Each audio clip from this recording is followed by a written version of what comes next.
There is this instinct women have when their children are born. It's a sudden sixth sense, if you will, to protect their child at all costs. Like a mother lioness would kill for her cubs, humans hold that same raw instinct. But silly things like intellect, morals, and the law get in the way of us mauling anything that poses a threat. As a mom, you feel the greatest sense of empathy for another living being. When they are happy, it overwhelms you with pride. When they are in pain, it breaks your heart. There is a phrase I had heard plenty of times growing up, but it never truly resonated with me until my son Jax was born. I would give anything for my child. Jax has an extremely rare genetic condition called Cockayne syndrome. Don't feel bad that you've never heard of it. Until 5 days after Jax was born, I hadn't either. Cockayne syndrome, or CS, is an extremely rare genetic disorder that occurs in only 2 per million children born in the world. Jax has the more rare congenital type, which is called type 2, in the rare form called cerebro-oculofacial skeletal syndrome, or COF syndrome.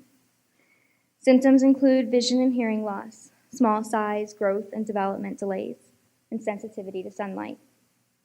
It is incurable. It is fatal.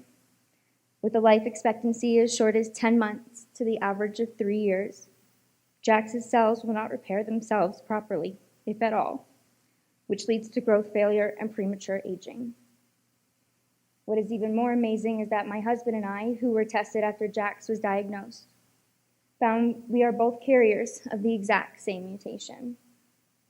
As our doctor pointed out, the chances of 2 people not related to carry the exact same mutation is a complete shot in the dark. Basically, Jax has the pure form of the rare form of a rare type of a rare disorder. He really is one of a kind. Of all 8 months of Jax's life, he has struggled every day. His bones and muscles are weak. He is fed exclusively through a G-tube. He can't hear and wears the most adorable little baby contacts to correct his vision.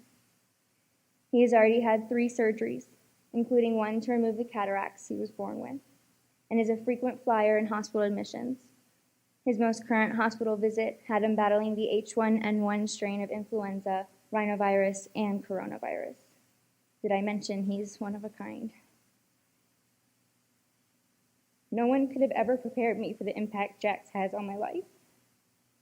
I quit my job so I could provide him round-the-clock care. I juggle his meds, feedings, and doctor's visits. Of course, I do normal mom duties, maintain my household, pay bills, care for my 2-year-old Gage, and try my best to keep some sort of flicker in my marriage. I'm exhausted. And I know that exhaustion is obvious to my friends and family when they tell me to remember to take care of myself, get more rest, take time for you. All I can do is laugh. Don't get me wrong, I know they mean well. They all love me and are probably fearful of the nervous breakdown that I'm teetering on the edge of. I respect and appreciate their concern, but to be honest, those things are never going to happen while Jax is alive. I have time to live. I can look at our other son and see him graduating high school, getting married, maybe giving me grandkids. I would give anything for both my sons, but sadly, no matter what I sacrifice, I can't save Jax. I can't even rob a bank to fund the kidnapping of the smartest group of scientists in the world, so I can lock them in an underground secret lab and force them at gunpoint to create a cure that would save Jax's life. Trust me, it's my favorite dream. Instead, I'm forced to live the everyday nightmare that my son is slowly dying, and I can't do a damn thing about it. But what I can do is go 36 hours without sleeping, so that when he is sick with the flu, I can hold him in a rocking chair all night long, so that all he feels is my love and not the pain.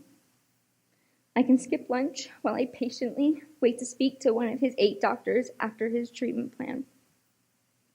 I can sacrifice my career, my free time, bubble baths, pedicures, and a good night's sleep in my own bed, if not for anything else than to provide Jax with the knowledge that while he is only on earth with us for a short time, that time was precious and never wasted. He will always be loved, and I could never see him as a burden. When Jax is gone, I'll eat every meal, and I'll sleep every night. My life will go on without him in my arms. I will have time to take care of myself, but for now, my time and my life is his. Thank you.